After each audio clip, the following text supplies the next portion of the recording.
Welcome to the Fairways of Life show. It takes a lot of work to get to this point in my career. Gents, here's where I want to go now. If I can practice, I know I can still do it. Great players are ones who rise to the occasion. And go again. With the most candid interviews. Well, I'll tell you a little story. Ice cream is the motivator. But an ice cream is so good.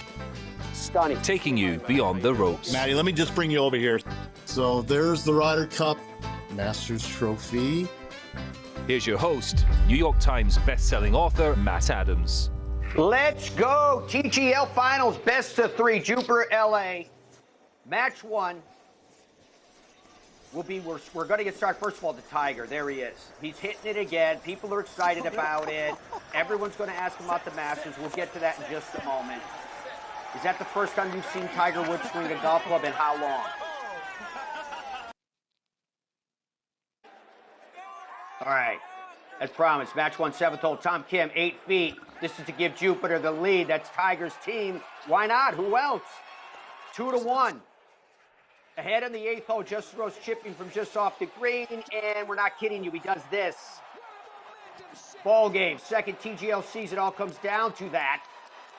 And we have ourselves a burner. Long par 3-12, Kiz in the tee, pipes it right down the middle. From there, it's got to hit the slopes and bumps. This one, believe it or not, would end up settling 6 feet and lead to a concession and a point. Game tied at 4. Okay, well, that means, yep, dance it off. That means it all comes down to this final hole. Hammer has been thrown. Hole is worth 2. Kids chipping from off the green, needs this, or LA Golf Club will win the match, and it does not go. LA Golf Club wins their first finals match. It takes a 1-0 series lead. After the match, LA's Fleetwood was happy. Jupiter's Kisner was not.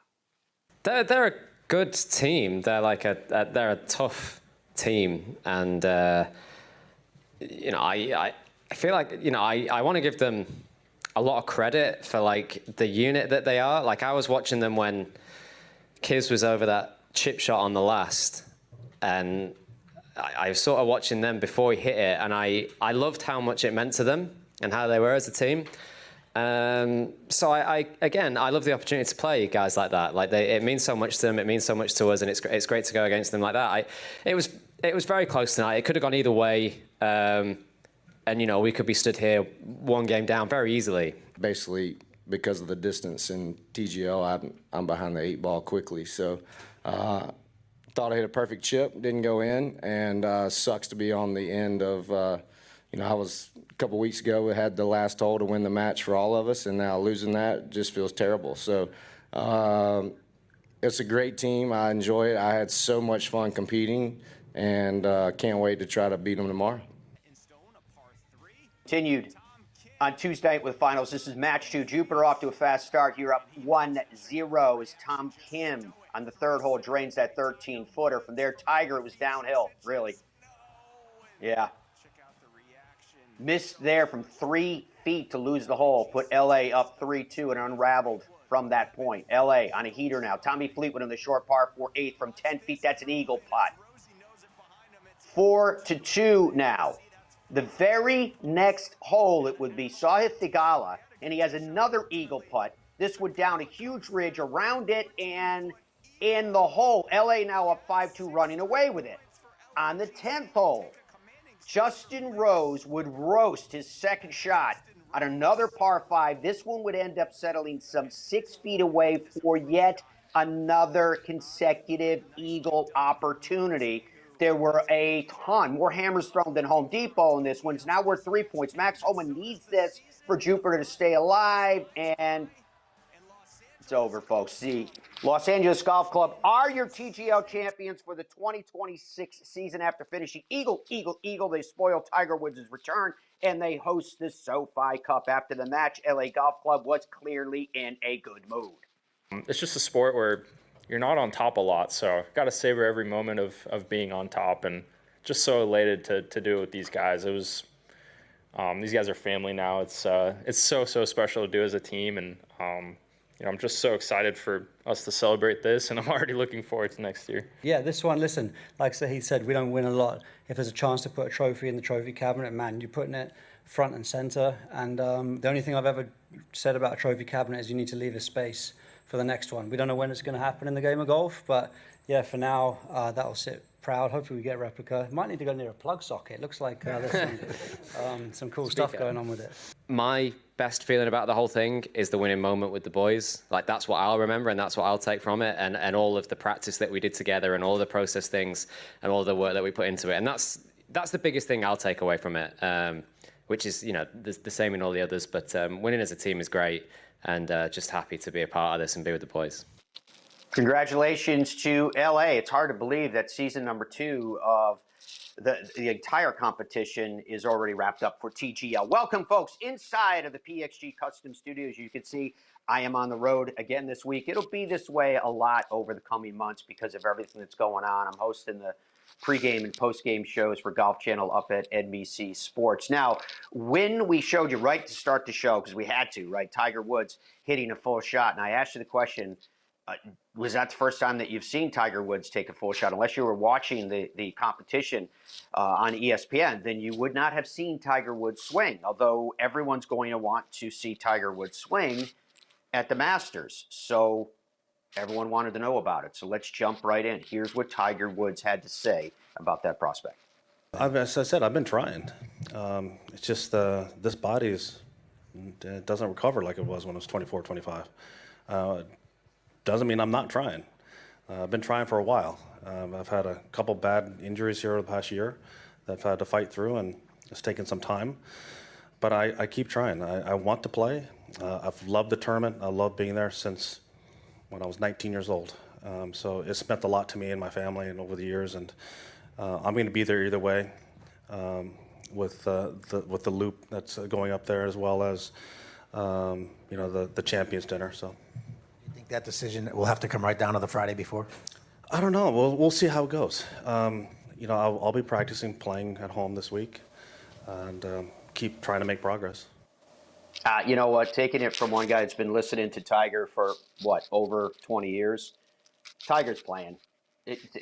Tiger kind of does that pea and shell because he wants to give himself, in my view, the freedom to go, I just don't think I can do it, or maybe there's some tiny little setback that might happen with the practice and along the way. But if Tiger's swinging at TGL, that means he's swinging and practicing at home. That means he has every intent to play. Again, one guy's opinion. He's just waiting to see in the final couple of weeks left how he can prepare for it and make sure that he'll be able to walk all the way through it. But my view is that if I was betting on it, which I'm not, but if I was, I wonder if anyone's, Dom, actually taking odds on that.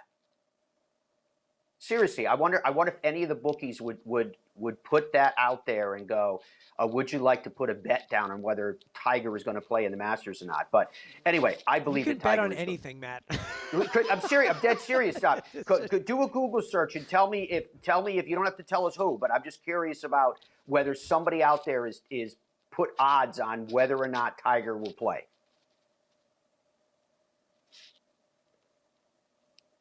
Stand by. 71% probability. Okay, 70. That's based upon the odds, you're saying? Correct.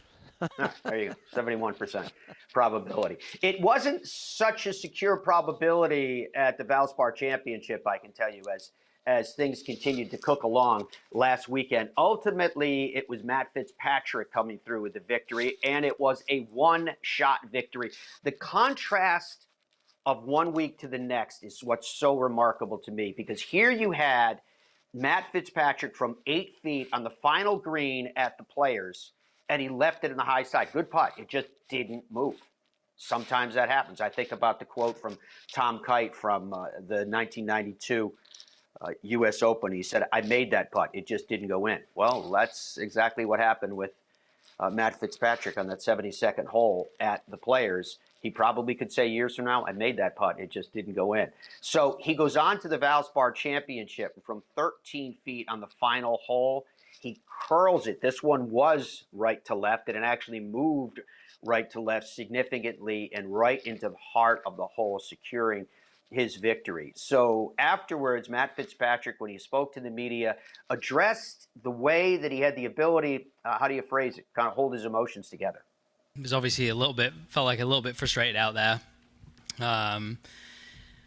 Felt like the front nine I played pretty solid. I've actually not looked at my stats yet, which is not normally what I do, but I feel like I played pretty solid. I've sort of a continuation of the week. And then the back nine, I felt like it was like really close to being good, but I was just almost on the wrong side of it every time. Just a couple of shots only just into the rough. And I wouldn't say there was like major wides. They were just in the rough every time. So they made it easy for the short game shots because I felt like I could just kind of bumble it out the rough down towards the flag. But then hit a fantastic shot on 17 and a really nice shot on 18 as well. And obviously to make the putt on 18 was special. Definitely. I felt like last week I played so well right until the end. And, to lose the way I did, it's always disappointing. It always feels like it takes a lot out of you when you spent 4 days of your life battling to try and get that top spot, and to lose it like right at the death is always difficult to take. So, this week was important to get back on the horse and, try and, push myself to continue playing well. That was some fist pump on 18. Where does that fist pump rate in terms of your career? And was there a statement in that fist pump? No. It's all personal. All fist bumps are personal apart from September last year. That was a little bit more outward, shall we say. I mean, any Ryder Cup fist bump is the best fist bump for sure, because you've got everyone else, on your team, and it feels like they mean a little bit more, and it's a little bit more excitement in a way because of the format and everything. But yeah, I think it's just it felt like the same on the Sunday last year at DP World. Made a 6-footer to sort of take the lead, knowing that Rory had a chance to obviously match that. But it was more like a celebration of, I've played well, I've earned the right to be in that position, and kind of a release of that, I've done it under the pressure.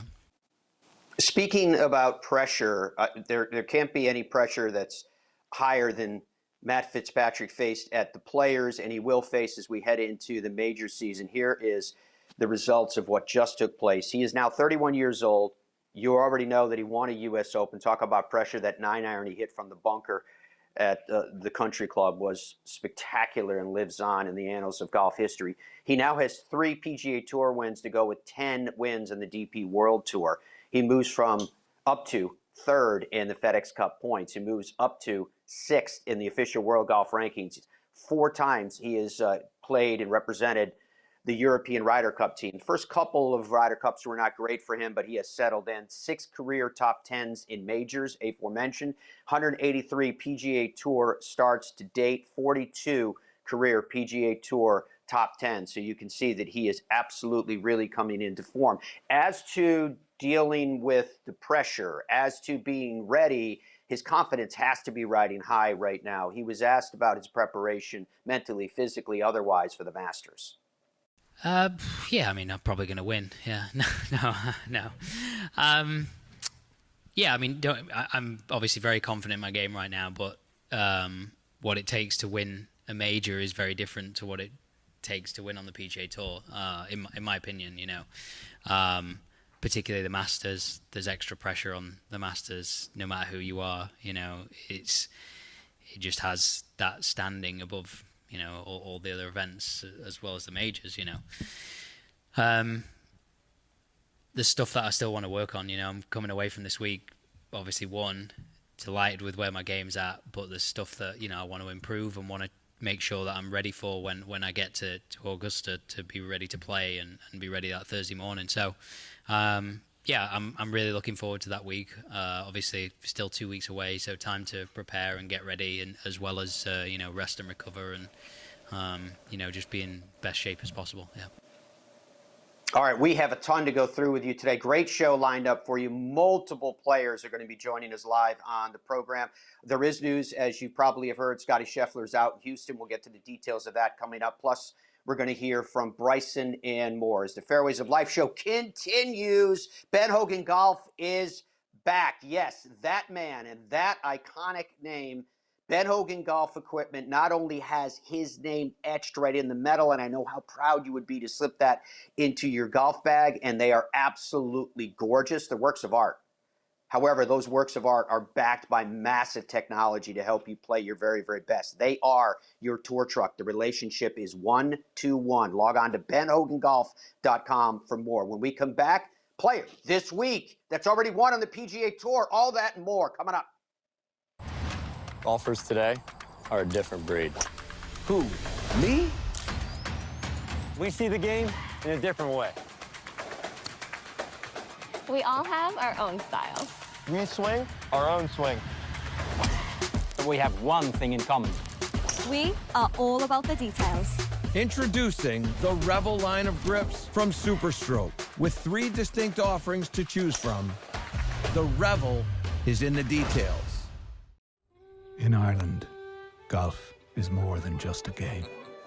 Come and experience our world-famous links courses and our world-famous Parkland courses, all set alongside world-famous scenery. And visit our world-famous historic sites. And while you're here, enjoy our world-famous hospitality. Fill your heart with Ireland at ireland.com/golf. Ben Hogan Golf Equipment is back. Established in 1953, we serve golfers who demand excellence of their equipment. Designed by the game's best engineers, forged in the world's best foundries, and built to order in the USA. Don't settle for off-the-rack disappointment. Elevate your game with custom clubs at direct-to-consumer pricing. Exclusively at benhogangolf.com. That's benhogangolf.com. When you play PXG, everything clicks. That's the sound of confidence, of performance, of knowing your new PXG Gen 8 irons and new Lightning Woods are designed and custom fit for pros and golfers just like you. A better game is just a click away. Visit pxg.com to learn more. PXG, you've never played like this before. FlightScope Mevo Plus is the ultimate indoor and outdoor golf launch monitor and simulator. It gives you the club and ball data you need with the accuracy you demand. Mevo Plus comes with ownership of simulated golf courses for you to play and practice at home. Mevo Plus is an essential golf partner to help you improve and understand your game better. Put more purpose in your practice. To learn more and get your Mevo Plus, shop now at flightscope.com. Head down, water down the left, bunker down the right, take the club straight back. Wandering minds.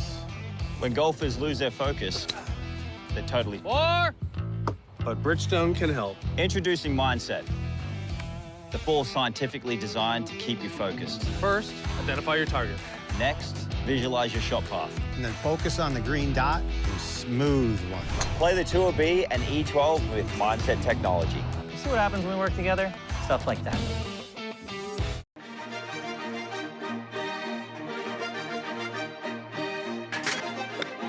Oh, nice one.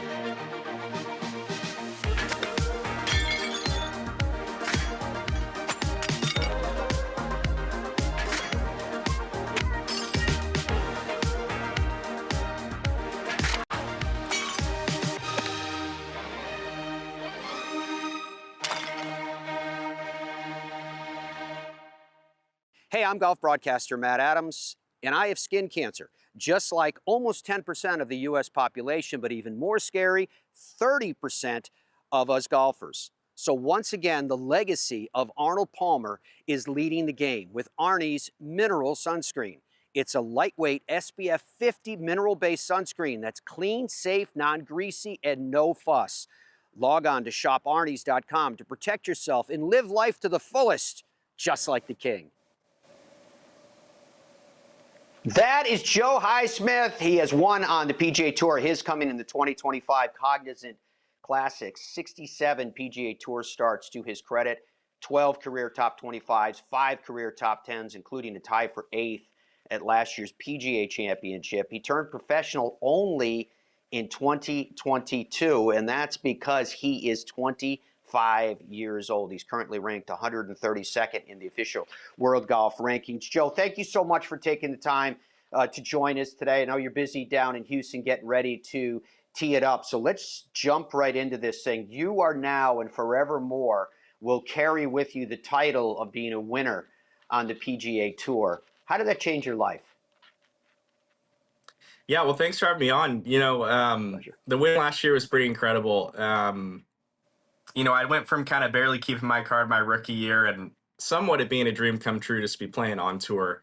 And, last year kind of didn't have a great start to the year, and then out of nowhere kind of caught fire for a couple weeks and got that first win, got to play in the Masters, got to play in all the signature events, and 2 years status exemption and everything. And so it certainly changed my life quite a bit. I was planning on playing a little better golf since the win, unfortunately, but I do feel like there's some good stuff hopefully around the corner pretty soon. But it was life-changing for sure. And being out here with just secure status is a great place to be. And you get to go to so many cool places and play in so many great events, and the competition week in, week out is pretty awesome to be a part of. So it was also a great tournament in terms of the timing to win it, because you get exempt for the rest of that season, and then you get the 2 years exemption after that, which kind of clears the path.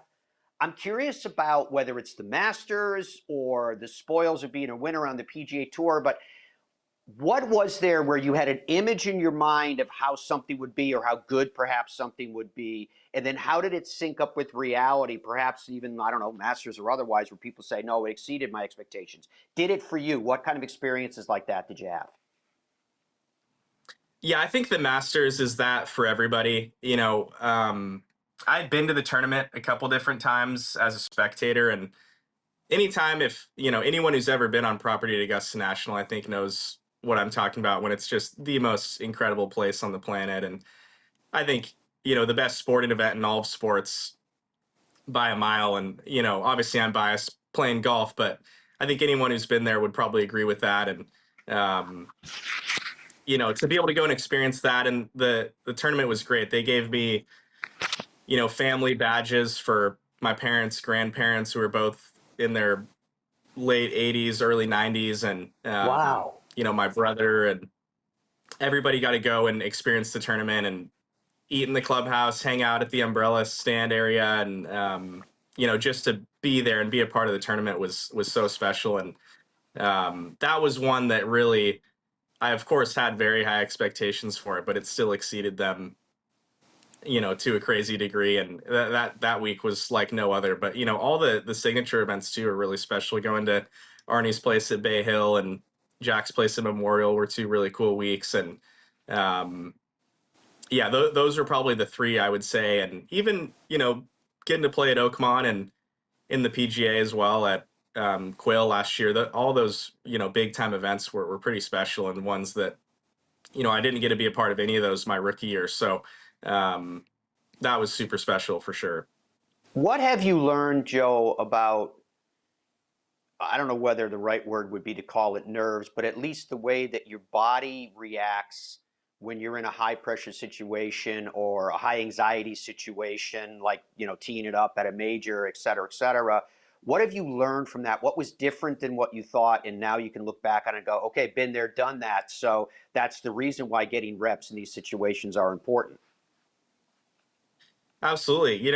I felt like I've played a lot of nervous golf in my life and had, the most nerves I probably had until last year, I would say, was that final day of NCAAs at Pepperdine. We were teeing off at like 2:45 or something in the last round of NCAAs, and that it's just like you've done so much work to get to that point, and it's, I wouldn't say all or nothing. If you lose in the finals, it's still a success, but it's like you want to win that more than anything else. And so anyway, that I was so nervous that day, but I feel like to a degree there's a line where those nerves can actually help you. I think if you are able to channel them the right way. And, so anyway, I felt like at that point in college, I did a really good job of like yes, I was crazy nervous, but I knew once I got out onto the golf course that I could kind of use that nervous energy to enhance my focus on the shots and just stay really present with what I was trying to do. And anyway, so first tee at Augusta, though, that was the most nerves I've had by, 100 miles. And I was, visibly shaking probably. You might not have been able to see it on camera, but I was so nervous. And there's just so much build up to the event and so much anticipation, especially for me. I've watched hundreds of hours of Masters coverage in my life. And, the Masters is essentially a holiday for me just to watch on a typical year. So being able to go play in it, there was so much build up. And I felt like the nerves probably got the best of me on that Thursday round. And it was just tough because you're in that environment and it's like, it's hard to believe it's even real. And again, you go a bunch of times before the week starts and there's all this build up to it. But anyway, so what I was going to say is I played with Rory last week on Saturday or 2 weeks ago at the Players. And that was probably the most nervous I've been, second to the first tee at Augusta, just with it being Rory McIlroy. And, hard to make a case that Scotty hasn't maybe surpassed him yet, but arguably the best player of our generation by quite a wide margin. Scotty's obviously making a pretty good run as well, but tons of people out there, huge crowds. I don't usually get crowds like that, and it's Rory, so the nerves were just high for me, playing with a guy like that. And I felt like, to a degree, it actually helped me because I was so nervous that I felt like the only way I'm not going to make a fool of myself is if I just 100% give full focus and full commitment to every shot, because I felt like I could shoot a trillion with how nervous I was. And so there was kind of a line there, and I ended up playing great, probably my best round that I've played in a long time. I've obviously been struggling for quite a while now, but that day specifically, very nervous, but I feel like I was able to use the nerves to kind of just really keep me one shot at a time, not get ahead of myself. And there was no room to get frustrated or anything like that or whatever, because I was just so nervous on every shot. And so it kind of kept me really in the present all day. And, I ended up playing one of my better rounds that I've played in a while. So I thought that was kind of cool to see that even when you're feeling like that, you can still play well. So that is cool. Did you have a chance to talk to Rory much during that round? Did you try to make the human connection and maybe bring down those nerves a little bit as you went? Yeah, I've actually, I wouldn't say I have much of a personal relationship with Rory, but, last year I did a couple different scouting trips at Augusta, and I had met Rory a handful of times.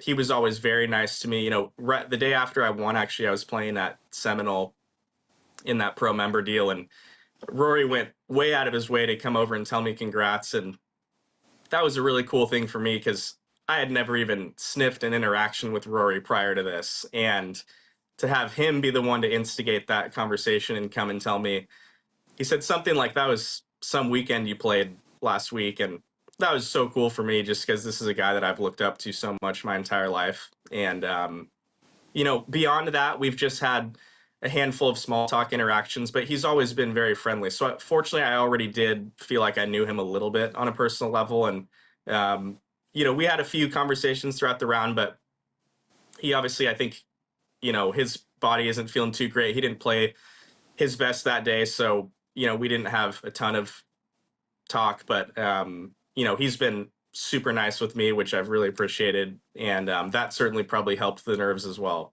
But Joe, in your observation of great players, whether it's Rory, as you've been talking about, or Scotty that you mentioned, or whomever, what do you think separates the very best of the best? Yeah, that's a great question. I think when you look at a guy like Rory, I feel like there's maybe cases to be made that he's dominated through just like very next level ball striking. Obviously hitting the ball a very long ways, kind of overpowering golf courses, hitting it where nobody else is hitting it. And, it's hard to say because I've tried to, over the last few years, tried to find kind of what's the answer, if you will, or what's the thing that all these great players do that the rest of us don't do. And I'll let you know when I figure that answer out. I haven't figured it out yet, but you know, I think I remember hearing Scotty talk about how he played with Tiger in, I think, the 2020 Masters on Sunday, and they were both, you know, 40th place or whatever. And Scotty was mentioning how Tiger, if you were watching him play, you would have thought that he was in the mix trying to win the tournament with the intensity that he brought to each shot. And I think Scotty had mentioned in some interview that he learned a lot from that and tried to implement that himself, where, you know, I think I would say if there was maybe one thing, you know, everyone's got different styles of game and how they play, but it seems like at least when the best are playing their best, you know, I think they do have, like, there's no shot taken off. Every single time they're hitting a golf shot, there's full focus, full commitment, full intensity. You know, it doesn't matter if it's Thursday morning or if it's the back nine trying to win a major. You know, I think that they have consistency in how they approach the shot. And I think that there's just always that level of full focus, full intensity, full commitment. And I think you see that with Scotty, with how he plays. You know, it's like every time he hits a shot, you can just tell he's totally in it. He's never taken a shot off or anything like that. And, you know, there's so much more to it. It'd be hard for me to answer this succinctly. I feel like there's a lot of different ideas or concepts that I've thought about for what these guys do, but I think that more than anything, you know, it's like every shot, every time they're hitting a golf shot, it's like there's full focus there. I think you see a lot of guys where, you know, they let the frustration get the better of them or whatever it is. It's Thursday morning and it's maybe a more casual feel or whatever. And, you know, I think those great players really, it's like they're just very intentional with every single thing that they're doing. Well, but I don't you know, not a great answer there. But. Yeah, you know, it is. There were a lot of nuggets in it. I think as you were kind of searching for the answer, maybe you didn't realize in that stream of consciousness how much you said that really did have deep impact to it. And one of the things that it kind of triggered in my mind, Joe, is the fact that for you to have won as soon as you did on the PGA Tour, for you to have won as young as you have on the PGA Tour, from an observer's standpoint, those that ascend to greatness are those that are willing to be who they are on the golf course, not trying to recreate something else that someone else is doing, but learning and building on the platforms that they have of their success. How much do you feel like when you're between the ropes and you're doing what you do, just like you did in that round alongside of Rory McIlroy at the Players, are you willing to go, this is who I am, this is my persona, this is my ethos, and I'm gonna be me? Yeah, it's a great question. You know, I feel like, unfortunately, you know, in my golf career, I feel like I've had minimal success. Obviously, relatively speaking, I've done well, but you know, if you just look at whether it was college or junior golf or as a pro, you know, I've had blips of very, very high level golf, but a lot of my golf just throughout my whole life has not been very good. Unfortunately, I've been able to hang around with status or, you know, improve my positioning by at certain times getting to that place where I'm playing at a very high level. And, you know, I felt like that was how it was when I won a year ago. And that was how it was at the PGA as well. You know, I obviously didn't win that week, but I think I lost. You know, Scotty won by like 4, but I think I was 2 shots out of second place or something. So I was very close to, minus Scotty Scheffler, almost winning the PGA, which everyone else can say that too. But point is, those 2 weeks, you know, I felt like I was in tune with kind of my way of doing things. And it was like, I remember going out on Saturday at the PGA with Adam Scott, and we had a very big crowds. And it's, you know, my first weekend ever at a major, and not totally in the mix, but not really out of it. You know, we were probably still in the top 20 range that day. And, you know, the intensity was high and the nerves were high, but I still felt pretty grounded. Like, this is where I'm supposed to be. You know, I know what I'm doing. I'm clear on what I'm doing on the golf course, which I think is the main thing. You know, I think a lot of my struggles come when you're just a little, maybe you're questioning what you're doing slightly, or you're not totally clear on what exactly to do, what exactly to focus on. And you can play some pretty bad golf pretty quickly. But yeah, I feel like I've had times where, you know, I've been in that place where I'm really clear and, you know, I feel like this is my purpose. This is where I'm supposed to be and everything. And I've had a lot of times, unfortunately, where it's not that clear in my mind, and maybe I start to lose confidence or whatever it is, and have unfortunately played a lot of bad golf. But hopefully soon enough, obviously get back to that good place. But yeah, I would say this to you, Joe. There's been almost 18,000 men that have teed it up on tour. I'm talking about the PGA Tour all time. You can go back over 100 years with the events that would be applicable there, and then when the tour formally started since. So almost 18,000. And because of multiple wins, only 1,000 of those men have won on the PGA Tour. That's what I mean when I opened the show and said, you have that moniker forevermore. No one can ever take that away from you, that you have won on the PGA Tour. And it shows you just how rare it is with what you have accomplished. I do want to ask you, though, relative to your victory. And since that time, because you've brought it up multiple times that you're not playing the golf that you hope to be playing, is there any part of that that's because of an altered self-expectation after being a winner on tour? yeah, great question. Again, I do think that there's probably some of that for sure, where I think, let's just say I've been through a lot in terms of, mentally, what I've thought about, different approaches that I've tried. This has been, I think I've missed 25 cuts or more probably since I won that tournament. So, I've been up and down and around a million different ways on trying to kind of figure out what certain approaches, maybe mentally or emotionally or psychologically, do I need to implement? What's different now? What do I need to change? What do I need to get back to? And I've gone through it all, it honestly seems like. So it's hard for me to totally answer that question, but I feel like early on, a little bit maybe, where,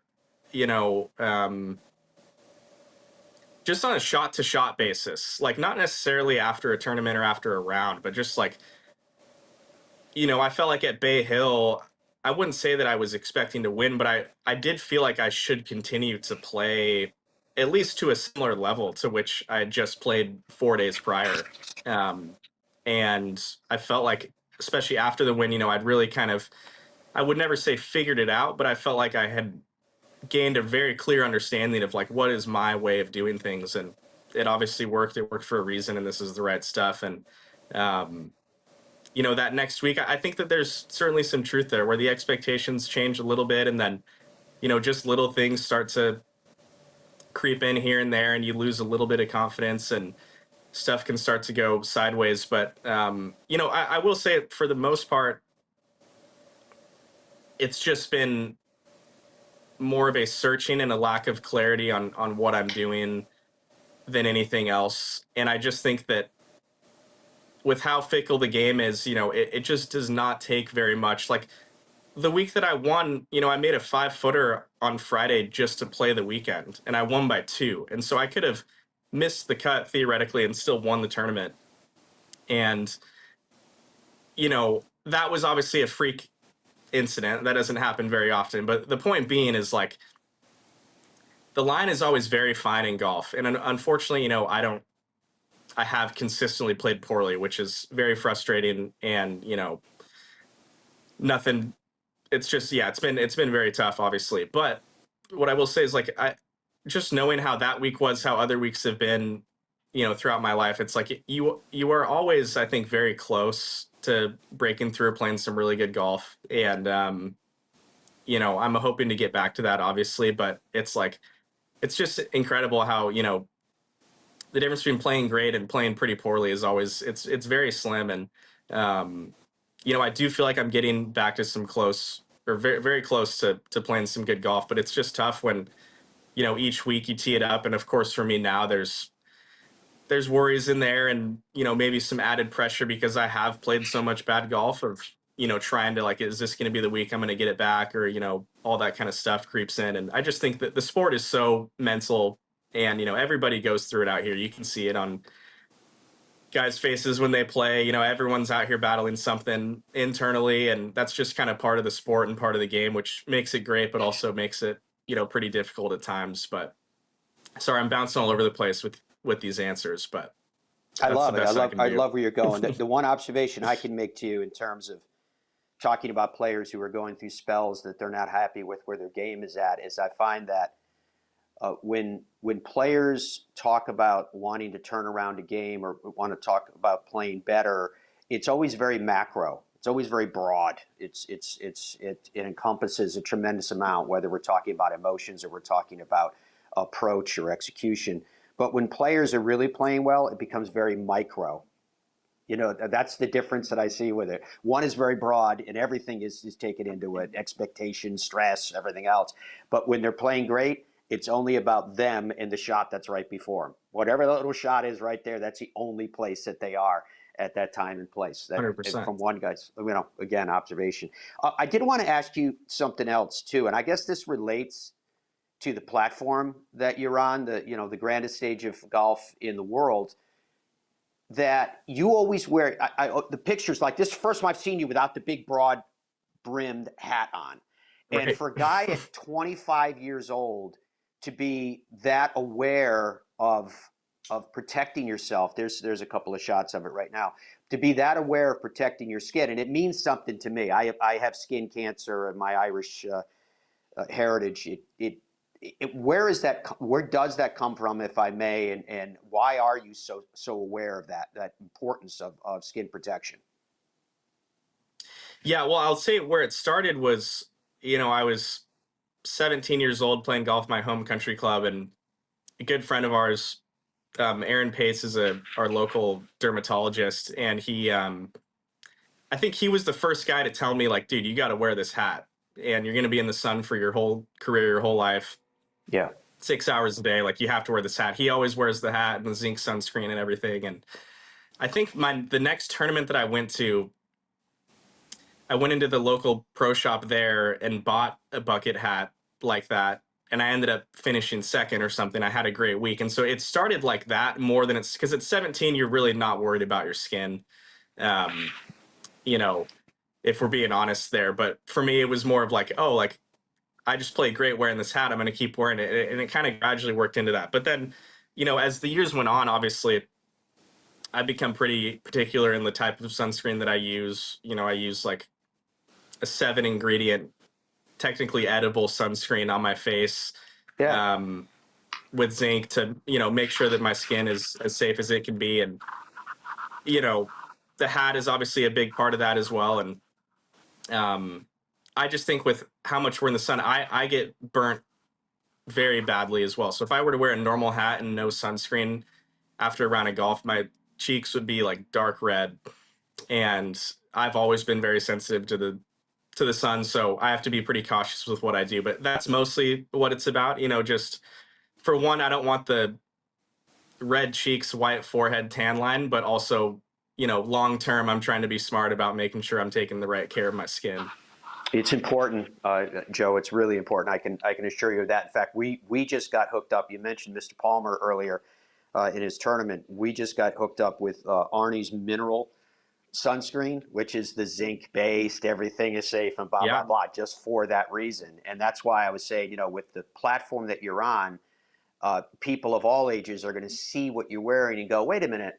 That's clearly something important. Hopefully take a second look. So my guess is that somewhere, somehow, you've helped people stay safer in the sun. And when it gets down to the serious points, you may have just helped save somebody's life if they've decided to protect themselves against what could otherwise have developed. Last question I have for you today. You, as a PGA Tour player, you're the CEO of your own brand. What do you want the brand of Joe Highsmith to mean to the world? Wow, great question. I can't say that I've gotten that far in like a truer, like, what is the bigger purpose here and what I'm trying to do on the golf course. It's probably something that, I've pushed away a little bit. Obviously at this age, I still feel like I'm a pretty young guy coming out of school. I'm getting older by the day, obviously, but just a few years out of school, it's like I've been so focused, I think, selfishly, and I think this has probably maybe been a part of my struggles as well on the golf course, where, it's all about, it just happens, I think, to guys on tour, you know, it becomes so about you, and it's all about you and how you're playing and what you're doing.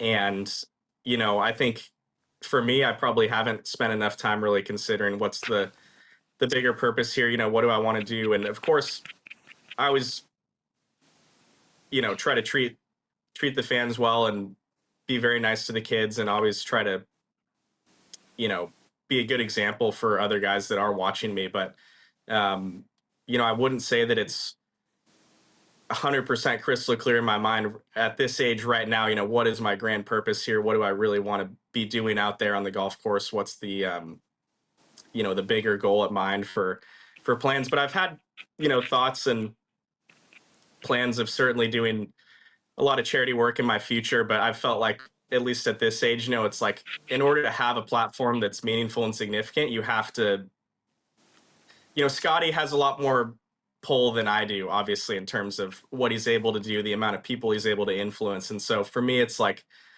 you know, I've really felt like I have to get to that type of level first to have a larger impact in order to, you know, be able to do more good in the world. So, you know, that's kind of where I'm at right now. I unfortunately don't have a super succinct, solid answer for you there, but, you know, just really helping others and treating everybody with kindness and respect, and trying to be a good example for, you know, up and coming junior golfers and young kids around the world is certainly one that's pretty important for me. But, you know, obviously, in order to make a significant impact, I think you have to be a well-known, you know, successful player as well. So that's part of it. But anyway, yeah, sorry, that's the best I got. No, it's not bad, because it shows you the steps that you're on.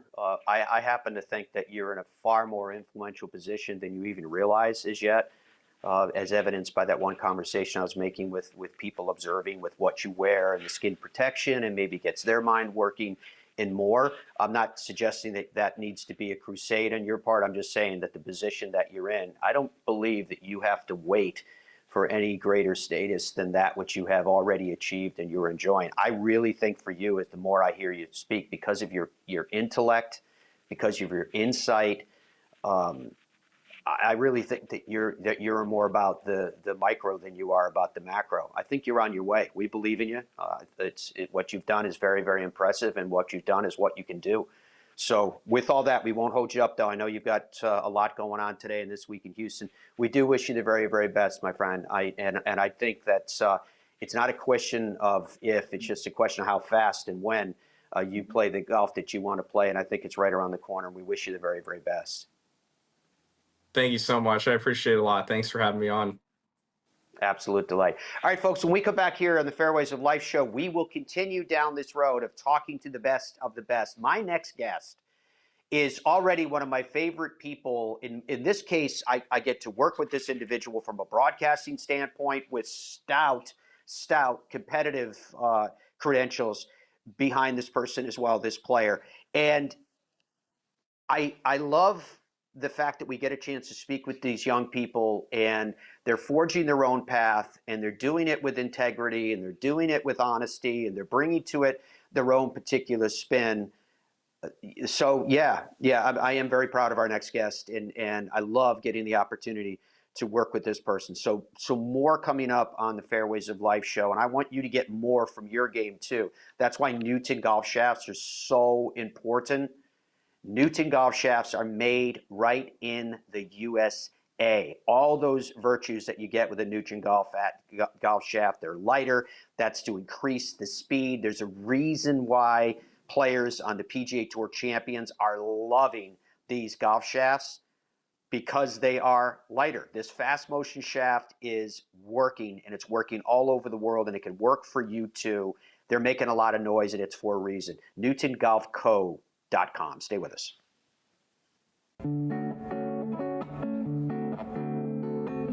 That is she, Amelia Duran.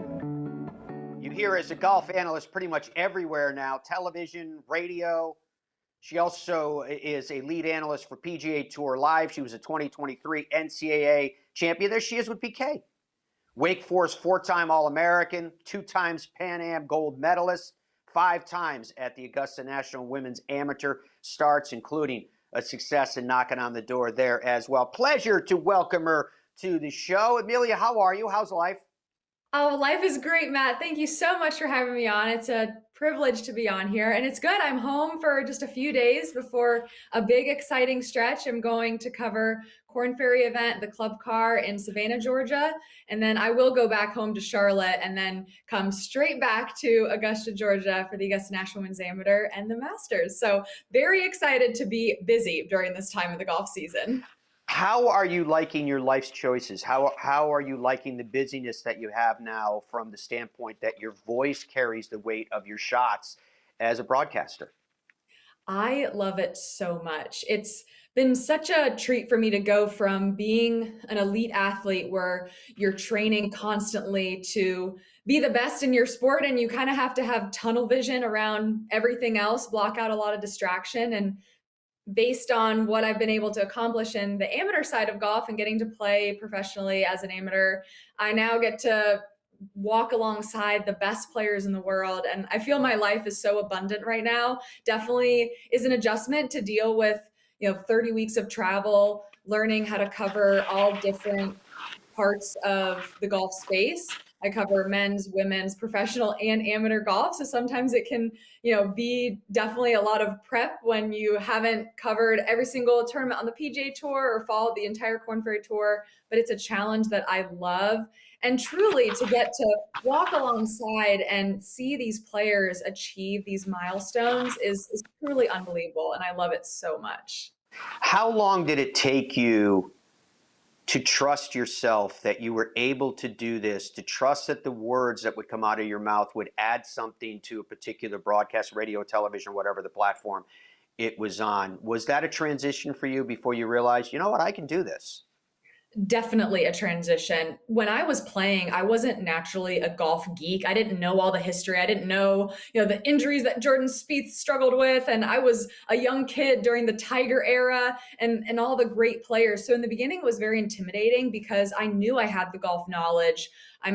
Was a very technical player. I loved learning a bunch about the golf swing. I knew it had it in there. It was just a matter of how do you extract it, and then listening to broadcast in a different way and listening to, okay, what is the most important thing to say right now when you have 10 seconds to say it? What about if you have a minute to say it? How do you go about differentiating between talking about acute knowledge of a very difficult lie, a moment, but then also the bigger picture? Why is this tournament important? How is this player doing in their game this week relative to the season? I would say this year is the most confident I've been in that, just having 2 years prior under my belt, working full time, getting to get reps on the PGA Tour. And, college golf and amateur golf is a little bit easier for me because I pretty much went straight from playing the amateur game to then covering the college game. But I feel much more comfortable when covering the men's and women's side on the professional game, and just being able to add some knowledge where I can feel I can add value. And what was your major in school? I was communications major and journalism minor. I didn't learn anything that I do specifically in my job right now. I think I took one broadcast journalism class, but it was more on the production side. It was super interesting, just kind of how different shows are blocked and, news. It was more news related, not sports. I got an incredible degree at Wake Forest. I became a much smarter individual. Learning golf broadcasting has been, definitely drinking water from a fire hose, or whatever that expression is. They're like, oh, you know golf, just talk golf. It's a lot harder than it sounds, even if you do know golf. What I actually did early on in my career, I believe this was 2 years ago now, I hired a talent coach. Her name's Jill Montgomery. She was a track and field college player and worked in ESPN for many years and works with a lot of talent across all sports. And one of my friends in the golf space recommended her to me, or asked if I had a coach. I said no, but I really want one. I mean, I've had coaches my entire life, and I know when I listen to myself that I sound okay for doing this not too long, but I know I could sound better because I hear people that sound better than me. And she has been just totally pivotal in the way that I am able to analyze my film. I'm much more comfortable listening to my own voice and listening back, which before I was like so freaked out. I was like, no, I don't want to hear anything I say. And then when I actually hear it, I'm like, okay, that actually sounded pretty good. These are some things I can clean up. So that's been really pivotal in learning how to say things in the most efficient way, and then using that broadcast knowledge, because I didn't, have a broadcast journalism degree, and combining that with my knowledge on how to properly communicate different shots when I'm commentating. Fascinating perspective on it too. I always tell young people that are interested in getting into sports broadcasting or even golf broadcasting, because a lot of times I'm working with coaching people that are new to the medium, whether again radio or television, what have you. First thing I always tell them, Amelia, is don't be afraid to own the space that you're in, whether it's 10 seconds or whether it's a minute or whatever amount of time that you have. What tends to happen with people when they have a camera or a microphone in front of them is everything speeds up. And my advice to people is just like you would experience when you're standing before a shot, slow everything down. And don't be afraid about the confines of the space, because right now it's you to fill it. So that's the big one. The other one I always say to people when it comes to television is that if you can look into a camera like you're looking into a person's eyes, then you're no longer broadcasting to millions of people. You're only broadcasting to one. And when that happens, I haven't met a person yet that's not capable of talking to a person one-on-one. And it kind of changes the dynamic of the broadcast. And those were some of the virtues, some of the attributes that I noticed in you early on. A confidence that you know what you're talking about and you're not afraid of the space that you're in. And then the other thing that's really cool is, as a woman and as a relatively young woman, I wonder if you have yet to feel the inspiration that you can be for other young women or even young girls that are interested in getting into, call it sports broadcasting, call it journalism, advancing and using the game of golf to take them to next levels. Have you had much of an opportunity to kind of feel engage that reaction as yet in your career? I have had that opportunity, and it's picked up more recently. I've had a lot of young women specifically reach out and ask about broadcasting, but also young guys too coming out of college. And it's definitely an honor. And I've talked to every single person that's reached out to me, whether it's just messaging them back or, getting on the phone and giving some advice. And it's been really nice. And I've actually worked on, what is the most helpful way to go about how you get into the broadcasting world, depending on where this person who's reaching out to me is at. Sometimes they're still in college, they're a freshman, they're just learning. My advice is going to be different than someone who's a senior and is wanting to, pursue this. And what I really tell people is the reality of the grind. You need to build a portfolio. You need to put yourself out there. You're going to do a lot of grunt work in the back end before you get your first shot in the door. It's kind of like you put in a ton of hard work and then you get that luck or that timing that works out.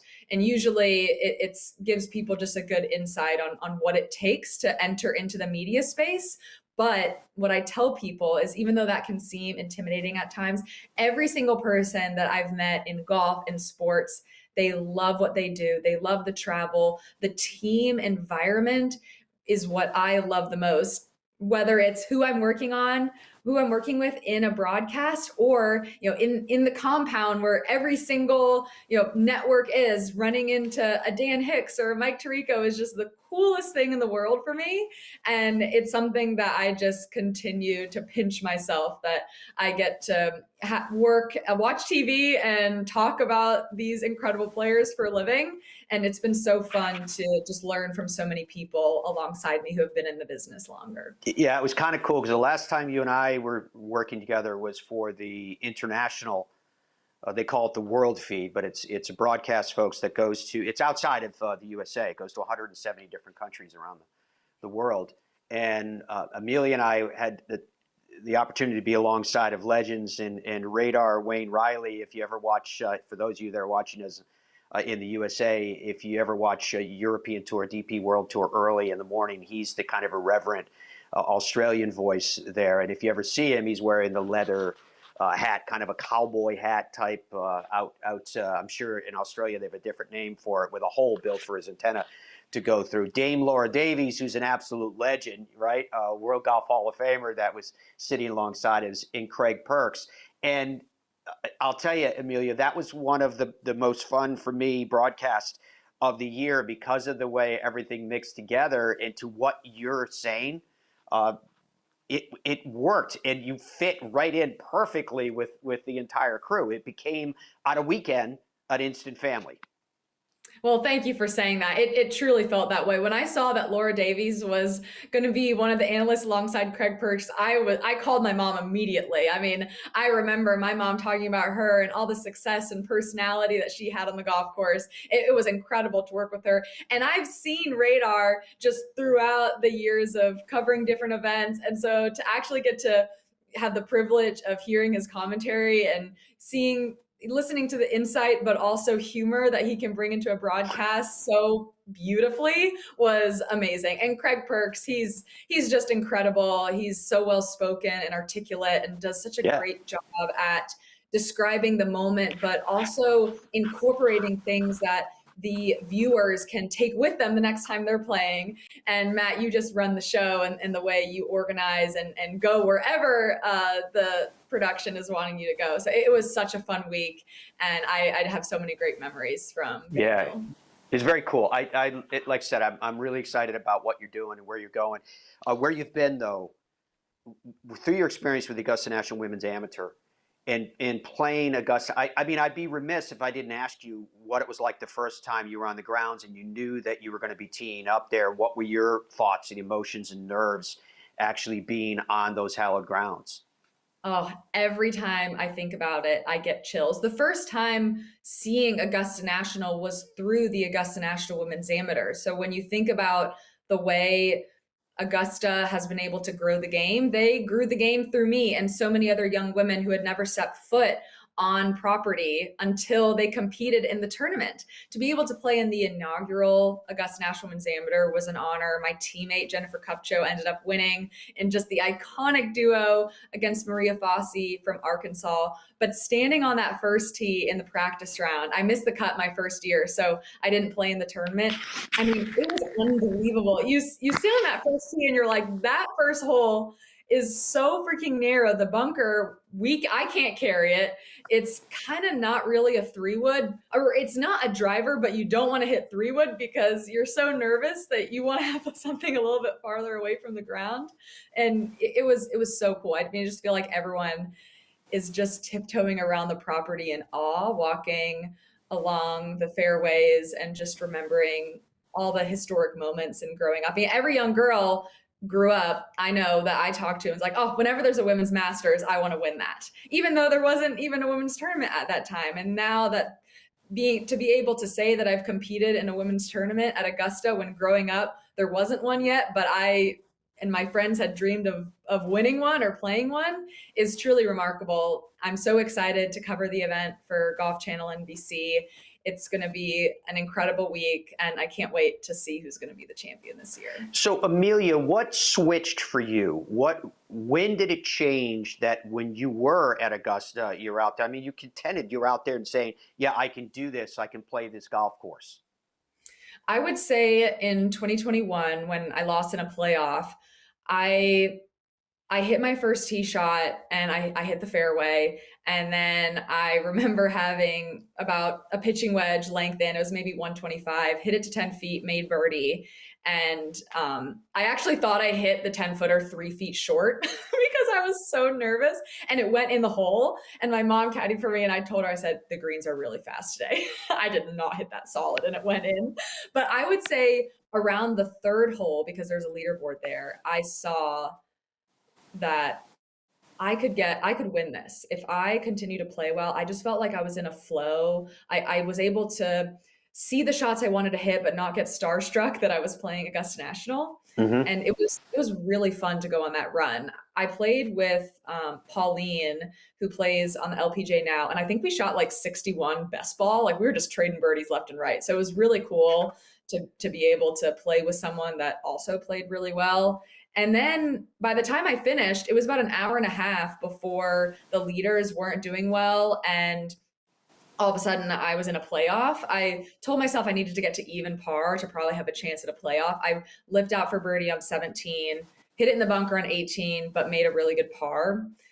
Ended up being in a playoff. And it was a great learning lesson of don't ever count yourself out of it. You think about Xander Schauffele, who's come really close the last 2 weeks, almost, in contention and getting in a playoff at the Players, and just last week at the Valspar. You can't ever count yourself out of it. And I feel like mentally I wasn't able to fully get back into competition mode, and then somehow had to hit a driver 5-iron and make par. And I just wasn't able to do that. But it was just a great learning moment of getting to be in contention at the most historic golf course in the world. I took so much away from it. One of the things that we're trying to figure out, if you please, is for the Masters tournament, what attributes of play are consistent in terms of high performance from winners over an extended period of time, say a 5-10 year stretch of winners? And partially because of the amount of data that you are allowed to gather from the tournament. But again, to use a phrase I was using with Joe earlier, on a macro level, and it might seem a little bit like a celebration of the obvious, but I'd love to get your insight nonetheless, Amelia. It kind of seems like the stat that's coming back as the most consistent in terms of winners or high performers also are very high in this particular stat, is actually greens in regulation. And so I'm curious what your reaction is to that in terms of how to manage a player, how to manage play at Augusta National and the relationship with high performance of greens in regulation. I couldn't agree more with that stat. When you were bringing up that, I was like, I hope you say it, because I don't know. I don't know the statistics off the top of my head, but based on playing myself, you have to be able to hit greens. If you're missing greens, it feels like every shot is short-sighted, even if you have a lot of green to work with, because of all of the undulations. For me, I always felt like I had to be in the fairway, because every hole is tree lined. If you miss the fairway, you're pretty much pitching out and then hoping to hit a good wedge shot close. In 2021, when I shot 2 under 70, I was hitting my irons so well. And when you hit your irons well, that's where you can score, because everything funnels to the flag. I remember hitting it to 3 feet for birdie on 14, and I hit it exactly where I wanted, right up down on the left side. It was sort of in that back left area, and it just rolled all the way down there. So if you can hit your landing spots, you can get it really close to the flag. It's when you start spraying it a little bit, which I still believe comes back to the tee shots. So even if you're taking less than driver, being in the fairway is the most important. I would rather have longer in and rely on my iron game. Now that's of course a little bit of a balance because the greens firm up, than hitting driver and kind of being slightly out of position, and then all of a sudden you're scrambling for par. So could not agree more with the fact that you have to hit greens, because if you're hitting greens, you're probably getting close to the hole just the way everything funnels. Fascinating. I want to circle back around to something that you mentioned when you just first came on. It might have even been in the first sentence you said, where you were talking about traveling some 30 weeks of the year and all the excitement that goes along with it, and all that you're learning, the people that you're meeting, the fun that you're having, et cetera, which is awesome. But the 30 weeks of a year is a lot from the standpoint of friends and family relations. How are you finding that balance of being a professional on the road now with everything else that is life? I've learned that Monday, Tuesday is my weekend, and we had dinner with friends Monday night, and I played golf. I actually played 36 holes yesterday. It was ladies opening day at my club, and then I played with Taylor Zarzer actually right after, who's a colleague of ours. And just because, he's never in Charlotte anymore with the Titans, I was like, we got to play. I don't care if it's 36 holes. And so I definitely cram in my social time. Thankfully, I'm very extroverted, which is probably hard to tell, but that fills my cup when I'm spending time with my husband, our family, our friends, when you're spending time with the right people. So I would say that's kind of how I manage that. But then when I'm on the road, what's nice, of course, you have PGA Tour Live weeks, which can be very long, especially when you're in studio. But aside from that, the broadcast is 3 to 4 hours. You add a couple hours in the front end for, prep, going to the range, talking to players, seeing the course, all that stuff. But then outside of that, I really try to have just a good routine. And, outside of the broadcast, you can be in control of your time. So just taking care of my sleep, my fitness, going to fun coffee shops, just being able to have that time of solitude. I'm a big reader. I love going on walks, going on runs, exploring the areas. And those are things that I didn't get to do when I was playing golf at a high level. If you have a 2:00 tee time, you are not doing anything before that. You are conserving your energy. If I have a broadcast, a show that starts at 2, I might be getting up at 7 a.m. to fit everything in that I want to do. Of course, there's a balance. You can't do that all the time, and then you get sick and a little tired. That's all to say, I'm still managing it. The first year was a lot. And I realized, being in this industry just for a few short years, that everyone is going through it. You'll hear someone that says, "Oh, this is my 7th tournament in a row." And I feel like hearing that more and more, I reminded myself, wow, everyone goes through really big stretches. And so I just think about that when I'm in a big stretch. I'm like, okay, well, if Kira Dixon can do it, she was, in Italy for a month, I can get through this, or, just things like that. So it's been an adjustment, but one that I've loved getting to figure out. And I feel like my personality caters towards what this life has in store for us, Matt. That's awesome. Okay, well, you're a pro now, so I can ask you this question. Who's your pick for the Masters? Ooh, that's a good question. Xander Schauffele. I knew you were going to say Xander. You brought him up earlier that he was playing. Oh, I did. Oh my gosh, I would love for Xander to win. It just feels like he's in peak form right now and feels very confident in his game. He just needs to there's been a day where his irons are off, but everything else is good. Putter's off, but everything else is good. Just kind of blend everything together for 4 days. I was able to follow him at the Valspar.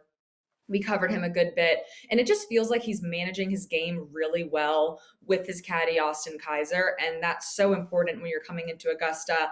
Valspar has weird crosswinds. Augusta National will have the same when it gets windy. Someone who I would love to see play well, that just needs to get out of his own head right now, is Jordan Spieth. He's doing so many good things. He's so interesting to listen to on the golf course, because if he hits a shot he doesn't expect, and the result is not what he expected, he will walk down the fairway and talk about why that wind didn't take the golf ball until he gets to his ball on the green. It's very entertaining to watch. He's been going on really good stretches at the Players. He'll make a bunch of birdies. Valspar on Thursday, he was 5 under through 7. And then there's just seems to be a period in his round where he either loses focus, he hits a bad shot at the wrong time that really costs him.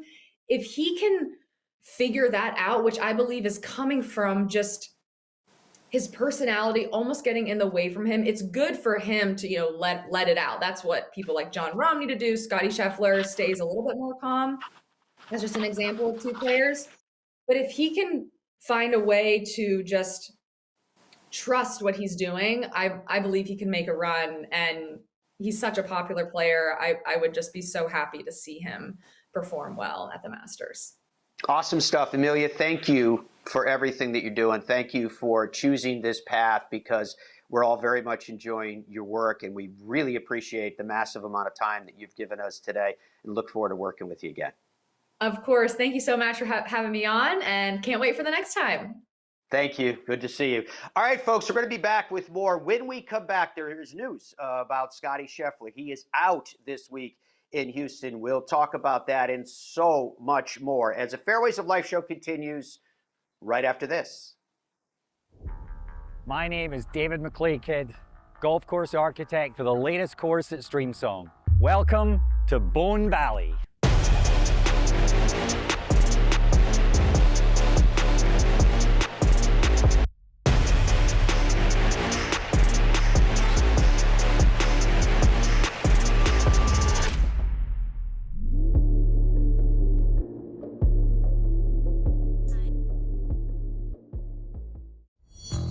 Head down. down. Water down the left, bunker down the right. Take the club straight back. Wandering minds. When golfers lose their focus, they're totally... But Bridgestone can help. Introducing Mindset. The ball scientifically designed to keep you focused. First, identify your target. Next, visualize your shot path. And then focus on the green dot and smooth one. Play the Tour B and E12 with Mindset technology. You see what happens when we work together? Stuff like that. Imagine your ultimate golf experience. There's a good chance it's Michigan's Magnificent 11. 11 spectacular courses from Boyne Golf, varied in both topography and play. Boyne Golf was named the #1 best golf destination in USA Today Reader's Choice 2025. And the Highlands at Harbor Springs is the #2 golf resort in that same USA Today poll. The ultimate golf experience. That's Michigan's Magnificent 11.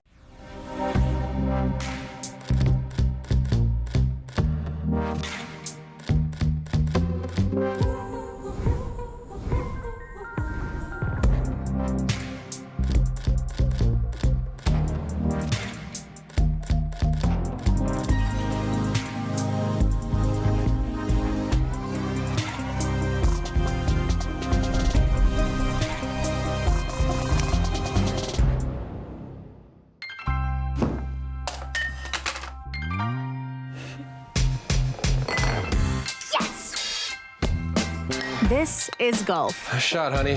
And this is Golf's Superstore. Oh, yeah, we'll take this.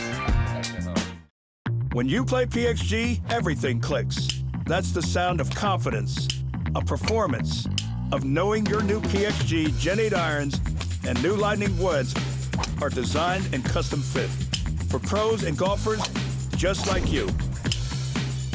A better game is just a click away. Visit pxg.com to learn more. PXG, you've never played like this before.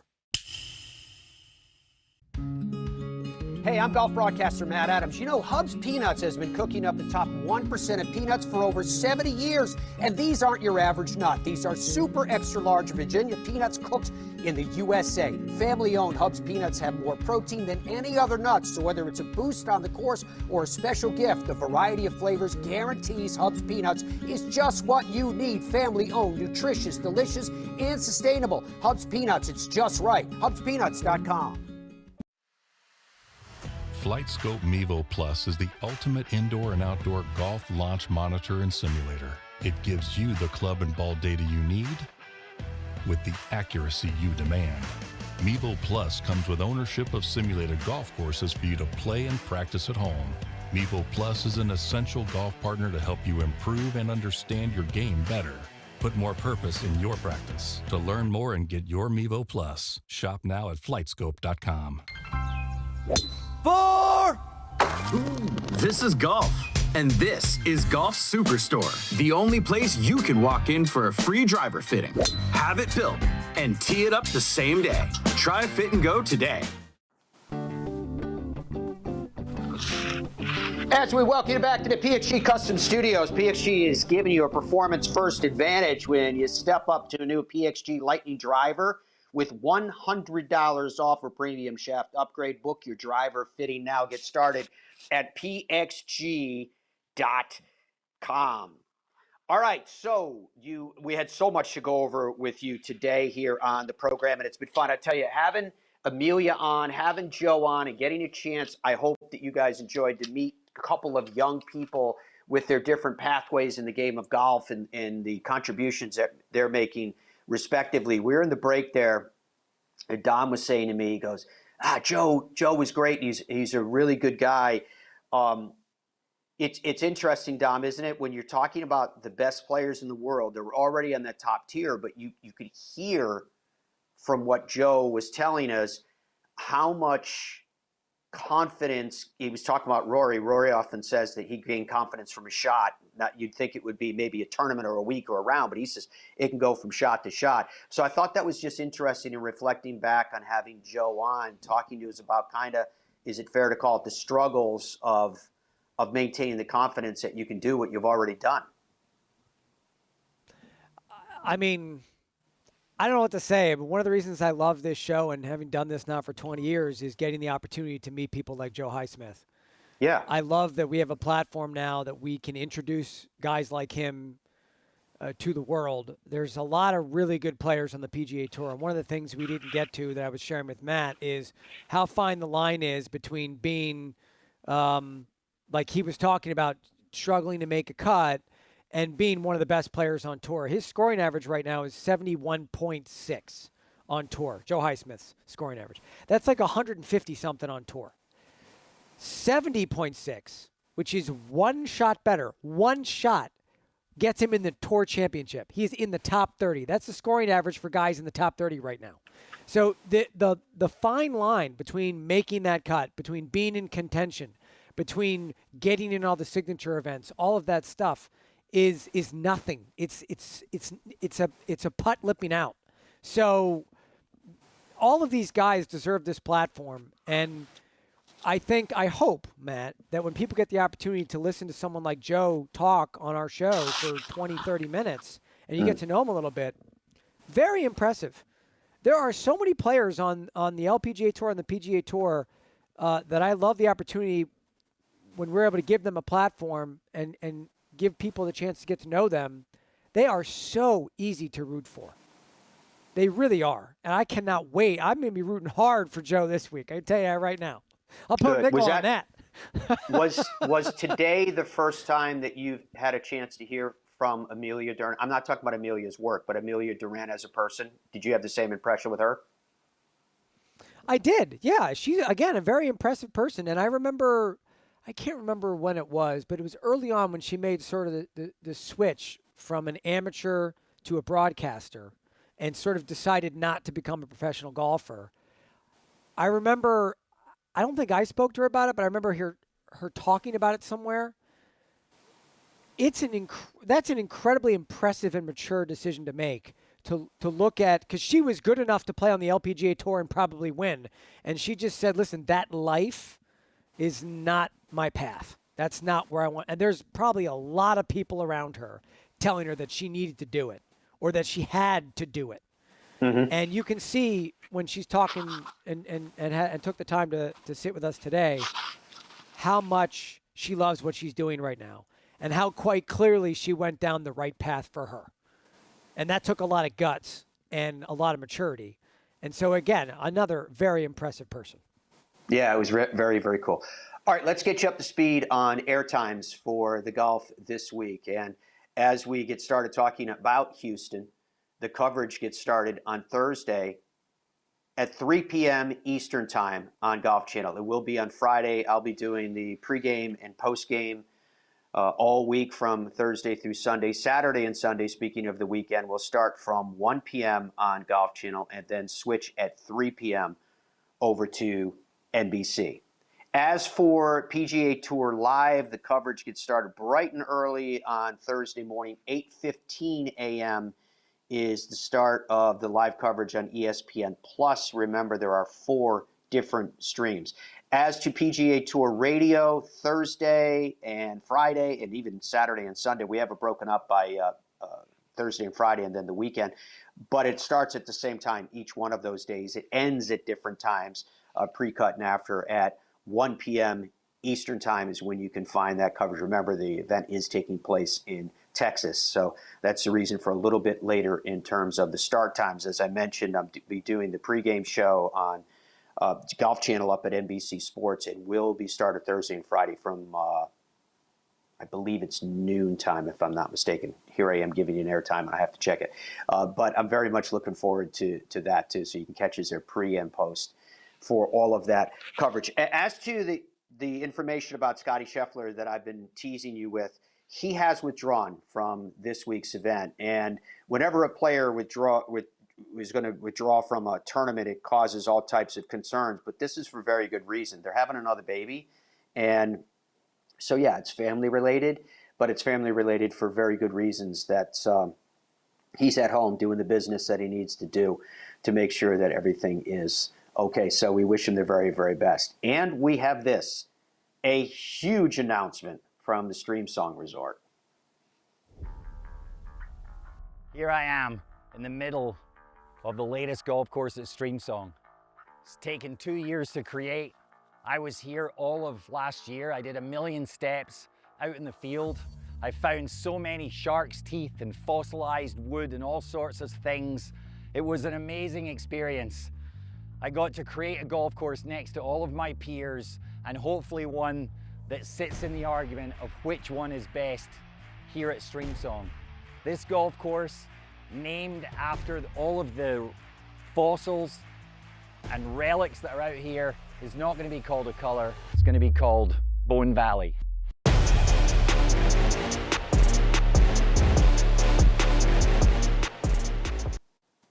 That's the big announcement from Streamsong. We're actually on our way. I was starting by telling you about me doing the pre and post game shows as a prelude of leading to where we are right now, because I'm flying directly from here to Streamsong. We've got one of our fan trips taking place over the course of the next week or so, and cannot wait. Bone Valley is not actually open yet, but you can see it's there and growing, and you can see it up on the dunes and the bluffs when you're on property, and very much looking forward to getting out there and touring it again. The last time we were there, Dom, when were we there the last time? They had, I think, if I'm not mistaken, 4 holes or 6 holes that were seeded and growing in, and now we're going to get a chance to kind of see the whole canvas in terms of how the growing is going. I'm very excited, Matt. We're actually, I'm in the midst of working on us getting sort of a little private tour for our group so we can check out, because as you can see from this drone footage that we're sharing, a fair bit of it has grown in quite a bit, and they're going to start having preview play, I think, in October-ish, and then January, they're starting to book out rounds in January of next year already. So very excited to get the Streamsong. It's one of my favorite places on earth. Yeah, I can't wait. So we're that lies in store. All right. Meanwhile, on LIV, it was pretty dramatic and ultimately pretty emotional. It was a playoff between Jon Rahm and Bryson DeChambeau. This was from 295, his second into the par 5 for the playoff hole for Bryson. Absolutely brilliant golf shot. Jon Rahm was already in 2 in the bunker, and so he was only able to, from there, make par, and that was Bryson enough with birdie. But look how emotional he was after this win. He met with the media afterwards, and his emotions were amongst the things that they were talking about as we take a look at both the individual and team winners at LIV Golf. But here's Bryson. Just a lot of emotion, numerous things, stuff I can't talk about, stuff I'm not going to talk about, and then stuff that I can talk about, which is, you know, obviously my dad, and it's been a few years now, and I think it's time for people to see, you know, that I'm not just a scientific robot guy. I care a lot. I have a lot of passion. I care about the game. I care about people watching. I care about entertaining. I care about my team. I care about pretty much everything in life. And you know, when you have moments in life that aren't easy, it's really nice to have had a father that can give you that perseverance and that wisdom to say, don't quit, don't ever quit. You just got to keep going. And it was true. I mean, there was another moment on 16 that happened with a fan out there that did something to me that made me literally cry as I was walking up to the 16th tee. And that's when the storm got really heavy, and it just gave me that perseverance and that gratitude to just go, you know what, no matter what happens, I'm gonna be okay. There's more to life than just golf. And it honestly relaxed me a lot in that moment, because it was getting difficult, it was getting tough, and it was brutal, and that emotion was a lot of built up, pent up.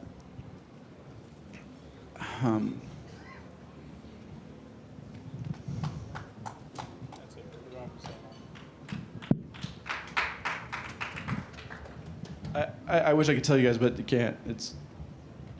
There's just a lot going on.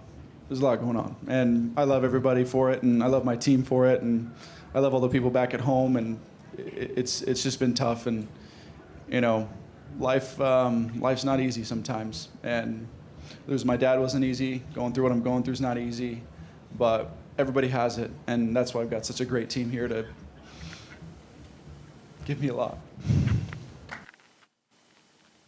Interesting. I think it's not just obviously professional golfers, but certainly with professional athletes and even movie stars, people who are very much in the spotlight. Sometimes we forget that they're also humans and things impact them. Another thought that was running through my head is that when I asked Amelia earlier who her pick was to win the Masters, I had a sense that she was going to say Xander because she spoke about him earlier in terms of his progression and how well he's been playing and all the rest. And one of my thoughts about this Masters, as we get closer, we all tend to kind of start to tune in more and more and more in terms of who we think are going to play well.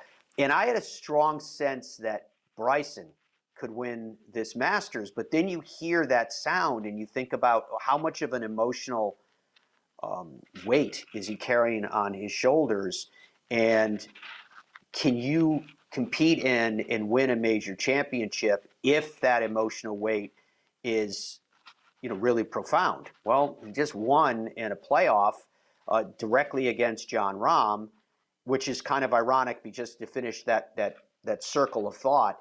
At this point, as we sit here today, and yes, I give myself the liberty to modify this pick. Right now, I would probably say Jon Rahm would be my pick to win the Masters for a variety of reasons. One, because Jon Rahm is in form, which makes him dangerous. And two, because I think Jon Rahm has a bit of a chip on his shoulder. I think he has a sense that he has something to prove with everything that's going on with the DP World Tour, et cetera.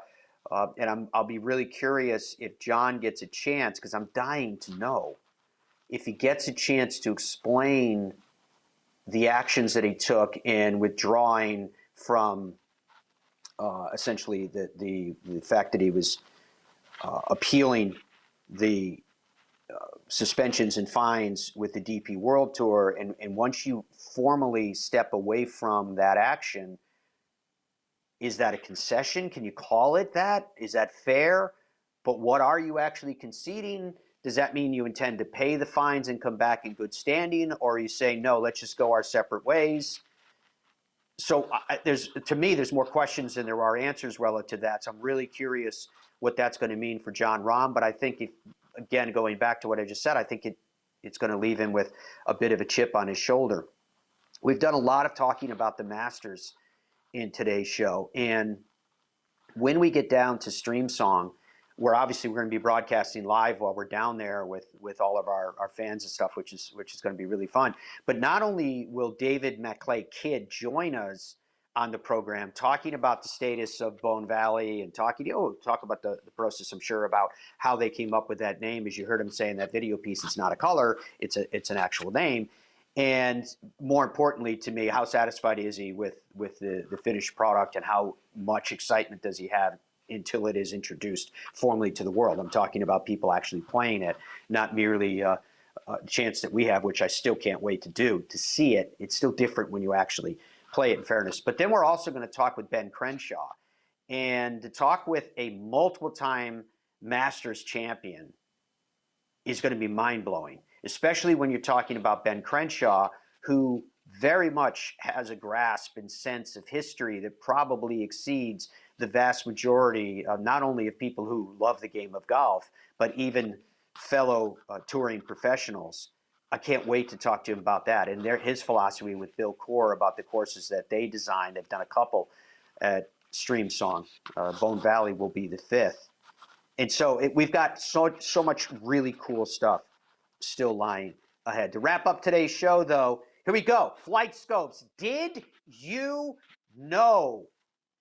We talked about it earlier, but Flight Scope is the best in the game. This i4 rangefinder is nothing short of revolutionary. Any other rangefinders that are out there from a technology standpoint are following this. They're following the leader. This environmental optimizer takes in all variables to give you the accurate distance. They'll even give you personalized club recommendations. It is mind-blowing, the technology that's inherent in this i4 rangefinder. Check it out today at flightscope.com. All right, greens and regulation could be the key stat for the Masters. There you see Rory McIlroy, 65%, Scottie Scheffler, 4%. It is so incredible to see the percentages of greens in regulation and how they relate to performance. See it in the middle part there, those high GIR. Earlier, Amelia told us, yeah, it's not only about greens in regulation, which is critically important, because if you're not in the right position on those Augusta greens,